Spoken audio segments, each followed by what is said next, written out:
T20 ప్రపంచ కప్లో మొదటి సంచలనం పాకిస్తాన్ లాంటి అగ్రశ్రేణి జట్టుకు పసికూన అమెరికా షాక్ ఇచ్చింది. బ్యాటింగ్, బౌలింగ్, ఫీల్డింగ్లోనూ ఉన్నత ప్రమాణాలు పాటించి తాను ఎంత ప్రమాదకర జట్టు నిరూపించింది. టాస్ ఓడి బ్యాటింగ్ దిగిన పాకిస్తాన్ కొన్ని మెరుపు షాట్లతో ముందుకెళ్లే ప్రయత్నం చేసినప్పటికీ అమెరికా బౌలర్స్ భయపడుకోకుండా నియంత్రణతో కూడిన బౌలింగ్ చేశారు. కెమ్జిగే 3 వికెట్లు, నేత్రావాల్కు 2 వికెట్లతో విజృంభించడంతో పాకిస్తాన్ 7 వికెట్లకు 159 పరుగులు మాత్రమే చేయగలిగింది. కెప్టెన్ బాబర్ అజమ్ 44 రన్స్, అలాగే షాదాబ్ 40 రన్స్తో రాణించారు. ఈ పిచ్పై అమెరికా లాంటి పసికోన జట్టుకు 160 రన్స్ ఛేదించడం, అది కూడా పాకిస్తాన్ లాంటి అగ్రశ్రేణి జట్టుపై చాలా కష్టమైన పని.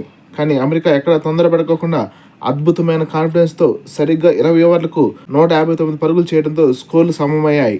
మ్యాచ్ సూపర్ ఓవర్కు దారితీసింది. Mayank Patel half century, Aaron Jones, Andries Gous కూడా రాణించారు.